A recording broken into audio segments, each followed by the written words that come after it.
Nah, pemirsa untuk mengetahui arah dan rekomendasi safe haven, kita telah bersama dengan Keisha Pingkanmasih, analis Rifan Finansindo Berjangka. Baik, Mbak Keisha, terima kasih sudah bergabung bersama kami di Closing Market. Kalau kita lihat pergerakan harga emas dan oleh hingga sore ini seperti apa analisisnya, Mbak Keisha? Ya, selamat sore Mbak Patricia. Terima kasih untuk kesempatan ini. Jadi jelang data non-farm payroll atau data tenaga kerja yang akan rilis nanti Jumat malam, ya, itu bisa membuat emas bergerak fluktuatif dengan range di 17.40 sampai dengan 17.70. Basically itu adalah pergerakan dari sepekan terakhir. Kemudian oleh juga kena terpengaruh dari kenaikan harga Brent crude oil, saat ini juga ikut terdongkrak naik di 15.810 untuk perdagangan di bursa berjangka. Namun untuk hari ini ya, dia punya harga settlement untuk di bursa berjangka di 15.080 seperti itu Mbak Patricia. Oke, dengan pergerakan harga minyak dan juga krisis energi di beberapa negara, Mbak Keisha, seperti apa kemudian Anda melihat arah harga CPO dan juga oleng? Oke, setelah September kemarin kan ada koreksi sementara di CPO karena terjadi angka peningkatan COVID-19 di Malaysia Selatan ya. Jadi tenaga kerja asing tuh belum maksimal untuk melakukan proses produksi. Jadi proses turun juga produksi dari CPO. Jadi belum memenuhi demand untuk ekspor. Produksi CPO dicatat hanya mencapai 18,2 juta ton, turun sekitar 1%.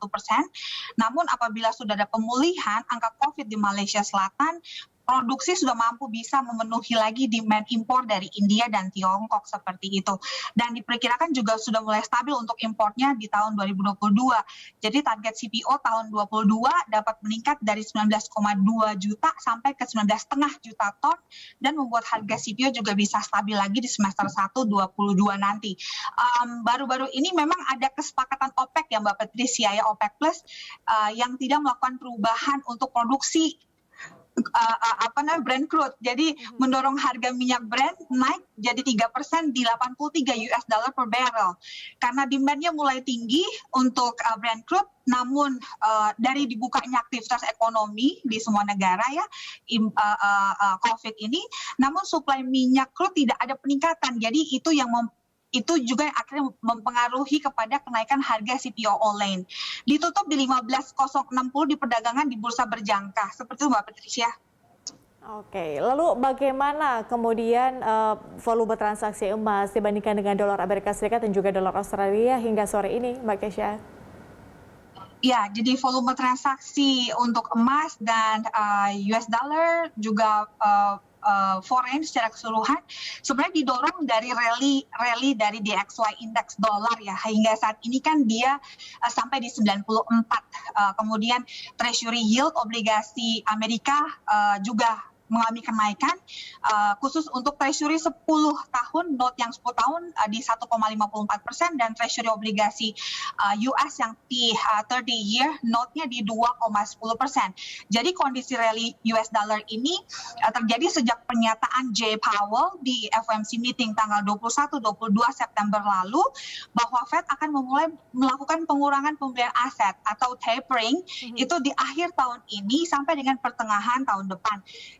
Jadi kalau melihat seperti itu ya mereka juga masih mau memantau terlebih dahulu khususnya Fed dari progres maksimum di tenaga kerja atau lapangan kerja dari data-data tenaga kerjanya, kemudian melihat stabilitas dari harga. Jadi suku bunga pun akan diraise kemungkinan di akhir tahun 2022, tapi masih melihat lagi dulu inflasi di US seperti itu, sehingga pasar emas dan currency across the board seperti Aussie, GBP, Sterling, Euro, dan lain-lain terhadap US dollar saat ini memang mengalami koreksi.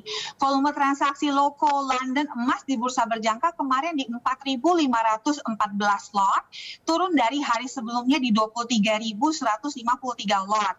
Dan volume forex kemarin juga di 252,9 dari hari sebelumnya di 3.152,5. Seperti itu. Jadi saya melihat rally dolar dan yield obligasi 10 dan 30 tahun US ini sudah dalam kondisi yang bisa dibilang oversold dan diprediksi koreksi dari DXY index US dollar akan sampai ke 59, kemudian yield obligasi T10 bisa ke 1,30% rate-nya, kemudian T30 juga bisa turun sampai ke 1,80%.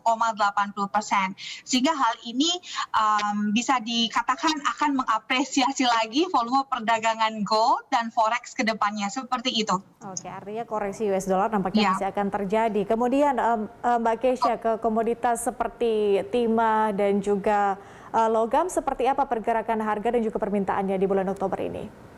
Oke, timah logam, berarti kita bicara metals ya. Jadi pergerakan harga metals di Oktober, the way I see it, akan mengalami apresiasi juga atau kenaikan. Karena kan saat ini sedang panas pembahasan tentang debt ceiling atau plafon hutang di Amerika yang terus berlanjut untuk menghindari shutdown atau tidak adanya kesepakatan. Karena saat ini dari Partai Demokrat sendiri mereka melakukan suspend terhadap bill yang diajukan oleh Janet Yellen selaku Treasury Secretary dan kemudian juga bill yang diajukan dari Partai Republik seperti itu. Mengingat deadline pembayaran kewajiban, kalau kita lihat untuk pernyataan Janet kemarin itu pembayaran kewajibannya sudah kena jatuh tempo 18 Oktober. Jadi Janet Yellen benar-benar mendesak urgensi dari kesepakatan untuk bisa dicapai bill ini agar menghindari default, agar tidak terjadi gagal bayar kewajiban. Karena kalau gagal bayar kewajiban itu banget akan berdampak terhadap kepercayaan asing untuk treasury bond yield-nya US. Namun melihat perjalanan dari debt ceiling, ya, mungkin saya bisa tampilin perjalanan dari debt ceiling yang kita mulai dari tahun 1940 setelah Great Depression 30 difokuskan kepada historical debt ceiling sejak subprime US atau long recession Lehman Brothers 7 sampai dengan 8 sampai dengan krisis corona baru-baru ini.